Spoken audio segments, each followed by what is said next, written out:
Bibliophiles of the internet, my name's Adriana and today I'm here to bring you my July wrap-up. July was a great reading month. Everything I read was either 4 stars or above, and I just wish every month could be like this. The first book I read in July was I Believe in a Thing Called Love by Maureen Gill. This is an Own Voices contemporary story about a Korean-American girl named Desi who is in her senior year of high school, excelling in all things academic and extracurricular, but when it comes to romance, she is completely helpless. One day this incredible, attractive boy named Luca transfers to her school and Desi realizes that she really wants to date him, so after watching a ton of K-dramas with her dad, she devises this foolproof method called the K-drama steps to true love.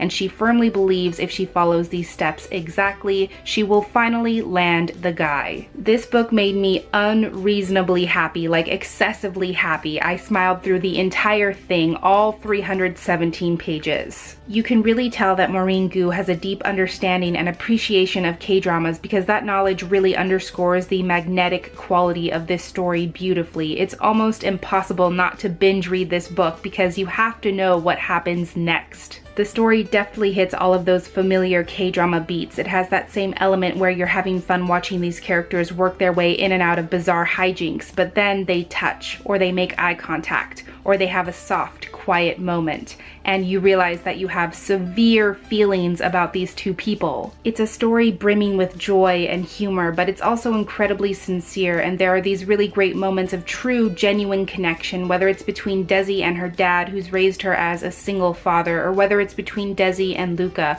who both put up fronts to protect themselves, but both need to understand that it's okay not to be okay. This is definitely one of my favorite things I've read all year, and I would reread it in a heartbeat. I gave this one 4.5 stars. Then I finally did the thing and I read The Long Way to a Small Angry Planet by Becky Chambers. This story is about a ragtag spaceship crew from all corners of the galaxy who are working together to build a hyperspace tunnel to a distant, dangerous planet. The catch is they have to first make it there alive after taking the long route through war-torn space. First off, I would definitely classify this as Own Voices queer lit because a majority of the characters are queer or they come from cultures that don't adhere to the same binaries, norms, and identities that we humans associate with gender and sexuality, which by definition is queer. And that was by far one of my favorite elements in this story, how it upends our notions of what normal looks like. For example, one of the most notable relationships in this story is between a crew member and an artificial intelligence unit, and the closeness and intimacy they have together makes you rethink how we define relationships. It shows that it is possible to love someone without seeing them, without touching them. It shows that just because you don't have physical or romantic landmarks in your relationship, that doesn't make it any less. Those kinds of details really matter, and the story explores so many different kinds of relationships. And another great thing is that the story effortlessly includes gender-neutral pronouns throughout the entire book.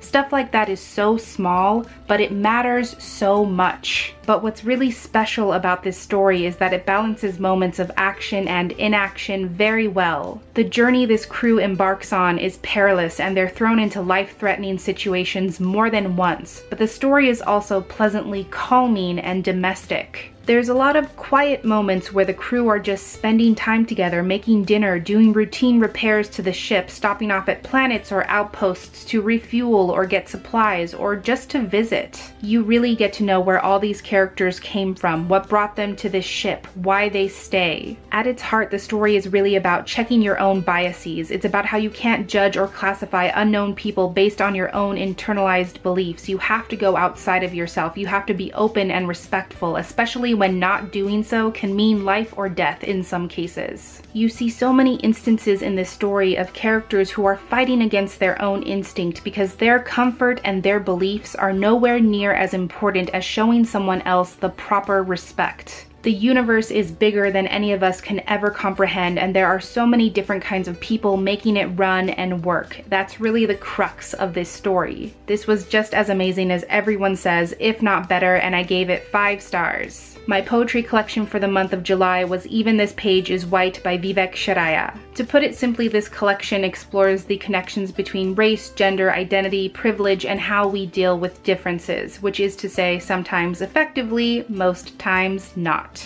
I knew this collection was gonna go hard when I read the first poem and the speaker talks about how even the evidence of their body's desire is white and how the only brown the body produces is waste. And I thought to myself, this is too fucking real. I even love how this collection is formatted. A majority of the text is pushed further down the page and there's a conscious privileging of what is literally referred to as white space. This collection really speaks to trying to love yourself in a world that doesn't want you to love yourself, in a world that says there isn't room enough for you, that you are only, you are just, you are never more than. It's about making the most of your space and showing people that you will not go away. This collection was incredible and I gave it 5 stars. Then from my library, I read Crown of Wishes by Rashmi. This is an own voices fantasy story about the exiled princess of Bharata named Gwari and the puppet fox prince named Vikram who presides over the kingdom that has taken her prisoner. Together they are invited to compete in this mystical competition called the Tournament of Wishes,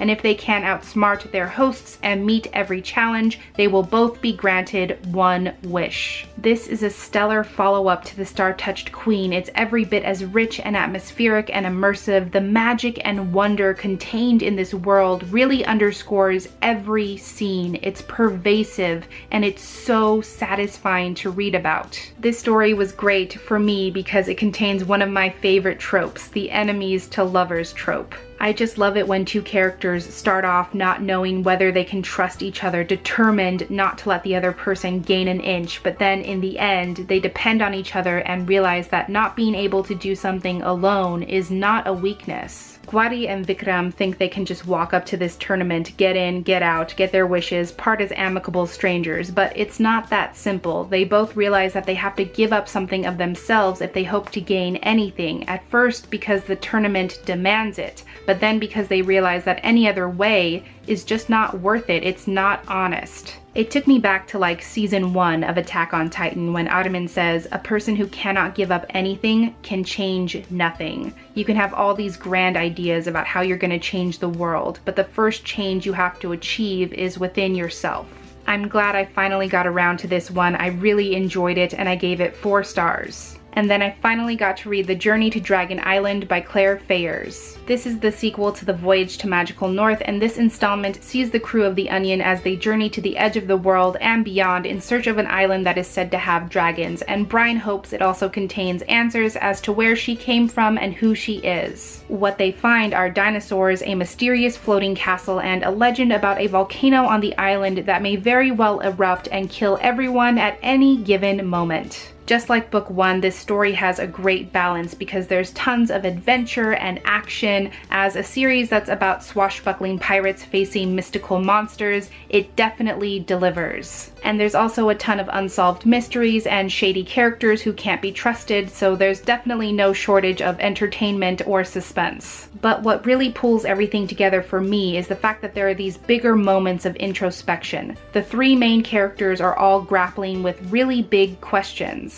Peter, who went through hell with the magician Marfak West, is now afraid to do magic, and he's wondering who he is or if he's worth anything to anyone if he's not the token magician. Tom, who's constantly hungering after knowledge, wonders who he would be if he didn't ask questions and try to make sense of the answers. Brian is trying to figure out where she came from and the parents who left her adrift, and she worries about not belonging to anyone, not belonging anywhere, and what that says about who she is. This series is really about rejecting what you've been told, challenging things as they seem, and being fearless enough to make your own story. I can never say enough good things about this series. Of course, I gave this book 5 stars. And the last thing I read in July was Brave by Svetlana Chimakova. This is a middle grade graphic novel about a kid named Jensen who's always daydreaming about being in NASA and solving the problem of sunspots. But in real life, middle school is tough. He's overweight, so he's always being bullied, and he's even excluded by his friends from the art club and forgotten when it comes to club activities.